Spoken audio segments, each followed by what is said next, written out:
this course, we are concerned about English sound systems. So when we talk about sound arrangement, we will discuss how English sounds, they come together and interact with each other. And when they interact with each other, then what type of influence they have on each other. At the same time, we need to remember that there are certain restrictions. So it is not the case that there are 44 sounds and we can combine them randomly. It is not the case because language is structured and there are certain rules that we need to follow. We follow these rules once we study English grammar. For example, if we write a declarative sentence like John loves Mary, then we know that John is the subject, loves is the verb, and Mary is an object. We also know that here the love is a transitive verb, and transitive verb requires both subject and object. So similarly, when we deals with English sound systems, then again there are certain restrictions and there are certain permissible combinations of phonemes. We have already described what is a phoneme. Phoneme is an individual sound unit. So these permissible combinations, or we can say these restrictions, we find on syllable structure, consonant clusters, and vowel sequence. Yesterday we looked at the syllable structure and we have seen that the syllable structure has an onset that is optional, rhyme that is obligatory, and further rhyme is divided into two parts, nucleus and coda, in which nucleus is obligatory and another coda is optional.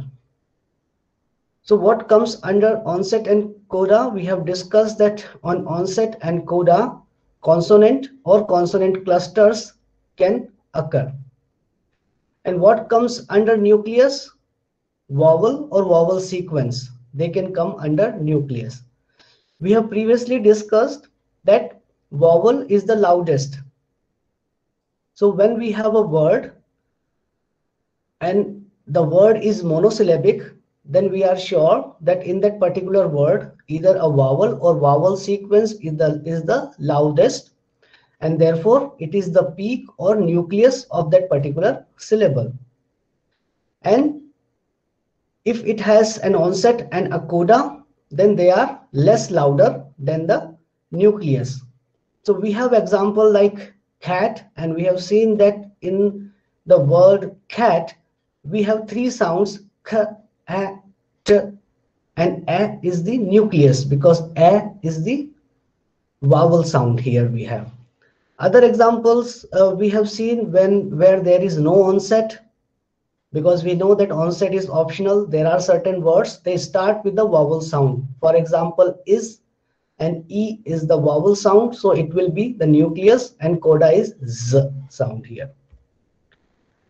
Another word we have taken, we have seen like he, and in this word there is an onset h and there is a vowel e, but there is not coda. We have discussed that why coda is called coda, because coda, the meaning of coda is tail.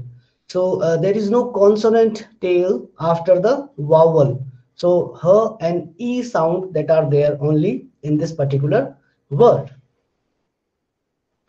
We have also seen that how consonant clusters, they come at the onset position. So we have a word like spring, and we can see these three sounds, they occur on the onset position, and the nucleus is e and coda is ng sound.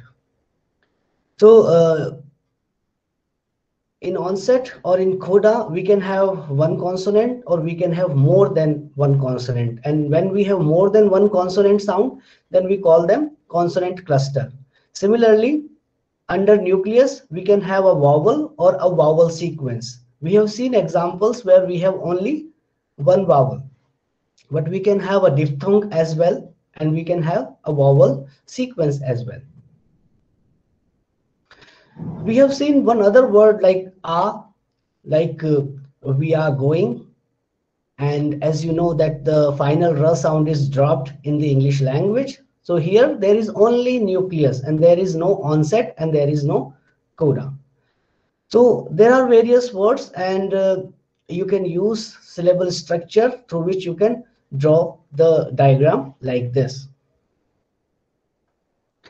Now in this class we will discuss consonant cluster, and consonant cluster, they are also known as consonant sequence or consonant compound. They are used synonymously in different text by different phoneticians, but the meaning is same. And what is the meaning of consonant cluster? Group of consonants which have no intervening vowel. That means when you have more than one consonant and when they occur either at onset position or at coda position, there is no intervening vowel. That means there is no vowel coming in between. We have previously seen the example of spring. And as you can see that the onset position is filled by s, p and r. And once you pronounce that word spring, then you pronounce all these three sounds so quickly that there is no intervening vowel in between these three sounds, s, p and r sound. So the same thing we are discussing here, and we have another word like split, s, p, l. So these three sound split, we pronounce in a manner that these three sounds, they come in a cluster so quickly on the onset position. So what we have in this word, three consonant cluster word initially. So s, p, l. These are three consonant cluster, and then we have a vowel sound e and then t, and we pronounce this word split, split, split, like this. Then the question arises whether the consonant clusters, they can occur at the coda position as well, and the answer is yes. So here we have 5 consonant clusters word finally. This is one special word in English language, and you will find only this word in the English language where 5 consonant cluster, they occur word finally. That means in the coda position. And what is this word? Angst, angst. So you can sense this, that ng, k, s, t and s, these 5 consonants, they are coming so quickly that even how great or fine your ears are, you can't sense that these are 5 consonants, they are coming in the final position. Angst, angst. So this is one such examples. So you have different examples here. I have taken this special examples. Otherwise, there are many examples where you can have sometimes 2 consonant clusters, sometimes 3 consonant clusters likewise. So these are only for the examples, and the book that you have, that is English Phonetics and Phonology by Peter Roach, that I have shared you the soft copy in your WhatsApp group. In that book, you will find many such examples. So my suggestion to you is that you go and read the book, and you will find many such examples where consonant clusters, they occur word initially, or consonant clusters, they occur word finally. Now the next concept is when vowels are next to each other. That means we have a vowel pair. Now when vowels, they are coming to each other or next to each other, then we have 2 types. One is vowel pair, that is your diphthong, that is known as diphthong. And when they belong to different syllables, then they are known as vowel sequence. So the concept of syllable we have already discussed. If I say the word play, then you know that play is a monosyllabic word. But when I say playing, then you know that playing is a bisyllabic word. Play is 1 syllable and ing is another syllable. Generally, we speak English language when we divide or when we utter a word in a specific syllabic division. For example, if there is a word like condition, then we know it is a trisyllabic word, condition. So we know very well because we pronounce the particular word in this manner only. Now, when vowels, they are next to each other, we have discussed that there are two types. So first we will discuss vowel pair, that is known as diphthong. We have already discussed the 8 diphthongs that are there in the English language. I just quickly recap those diphthongs for you so that you will know that what are those diphthongs. So here, as you can see, I am moving my cursor here. So this is one diphthong, I, as in bite. A as in bait, oi as in boy, o as in toe, ow as in house, ua as in poor, ear as in ear, air as in air. So you can see that these are 8. These are 8 and these are diphthongs. So two vowel-like quality, they are coming together next to each other but in one syllable, because all these words are monosyllabic word. You pronounce them in one go. So now we will discuss what we have been looking at, and we will see the conditions for vowel pair. So they make one vowel sound. That is the first condition, that they make a one vowel sound. And if we go to the definition of diphthong, then diphthong is also known as vowel glide. That means our tongue moves from one position to another. If I say bite, then I is like one it looks like one vowel, I. They belong to same syllable, that we have already discussed that they should be the part of same syllable. Now let's say we have a word like rain. Rain, and a is here, rain. Then we have a word like pair, ear, pair, ear. So they are the part of same syllable. I'm not saying raining. If I say raining, then it becomes two syllable. I'm saying rain, and a sound, that is the diphthong sound here. So this is the conditions for vowel pairs that we have. So here we have this example of diphthongs. Now what happens in vowel sequence, and what are the conditions for vowel sequence? They make two separate sounds. That means they belong to two different syllables. For example, if there is a word like quiet. Now when I say quiet,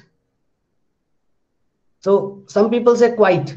That is a wrong pronunciation actually, quite, because it is a bisyllabic word and you are making it monosyllabic. That's why your pronunciation becomes faulty. So it is a bisyllabic word and the correct pronunciation is quiet, quiet. So qui is your one syllable and at is your another syllable. So here I is vowel sequence. Here I is not your vowel pair. That means I is here not your diphthong. So quiet, fine. This is one thing. Then create. You have a word like create. You say create. So you won't say create, create. It's the wrong. You will say very clearly create. So E and A. E, A, create. Again, A is your vowel sequence here. And it is not, it's not a vowel pair. Now the question arises that how can you identify that I in quiet is a vowel sequence and not a vowel pair? So you can see that after I there is a little is coming. Ayat, quiet, and we are breaking that. So when you break the vowel sequence in between, then they are not actually the vowel pair, but they are actually vowel sequence. So this is the difference that you have And these are the words that you find, that vowel pair is a diphthong in one syllable, and vowel sequence is your they belong to different syllables. Vowels, they belong to different syllable. Now, for example, there is a very simple word, really. Now, this is the way you pronounce really, really. Now people say really, really, really. So it's like little is also there, really, really. So even if I say it fast, really, really, then little is also there, really, right? Similarly, how can you improve your pronunciation? When you take care of each sound is to be pronounced. For example, there is a word like zero. Now hurriedly, if you pronounce it, you will say zero, but it is zero, zero. So it's not zero, it is zero. Well, you can see like how I am pronouncing zero. So it is a trisyllabic word, zero. And if you say zero, you are making it bisyllabic, and then your pronunciation is faulty. Similarly, there is another word like period. And if you pronounce it hurriedly, you will say period, period, but it is period. So you can sense the difference between period and period, period, period, period. So this is how you need to pronounce each vowel sequence or vowel pair very carefully if you want to improve your pronunciation. So I will also practice, or I will also discuss certain words which very often we mispronounce. So that will be helpful for you. And if you remember half of those words that we used in day-to-day pronunciation. For example, there is a word like develop. Generally we say develop, but the correct pronunciation is develop. So there is a difference between develop and develop. So develop is the correct pronunciation, not the develop. Develop, development, right? So likewise, you need to take care of these minute sounds, and you can improve your pronunciation immensely. So sometimes what happens, that our own pronunciation is faulty, and when someone pronounces correctly, we doubt that person's pronunciation. So it should not happen. We should cross check our own pronunciation, and then we should improve our own pronunciation. So this is the way you can pronounce words correctly. Now these are certain terms that we will discuss. And what are these terms like? These are technical terms, and these terms are related to phonology. For example, we have a term like assimilation, then lenition, then we have a term like simplification, then compensatory lengthening, ephesis, prothesis, syncope. So there is syncope. It is not syncope, it is syncope. So as you can see that how pronunciation is so different, because generally we know the word, there is a word like cope, coping with the situation, but here the pronunciation is syncope, apocope, metathesis, anaptixis, dissimulation, fortition, lengthening, epenthesis, elision. All these terms, it might sound you Greek and Latin. Greek and Latin is a phrase, that means these sounds might sound you arcane, frightening, but we will discuss these terms with appropriate examples from Hindi language, from Punjabi language, or from English language as well, so that you will understand the concept of these terminology. So we will start these terms, and how like one sound changes because of some process, and these are actually the process that are responsible for the change in the sound. And again, the reason is that either a mother tongue influence, or one sound interacts with other sound, one sound influences other sound. So this is how we will discuss all such things, but not in this class. We will discuss all such things in the next class. So I stop here, and this is for the day. And if you have any doubt, you can ask me. But my suggestion to all of you is that you should also start reading your book, because once you read something, then you will get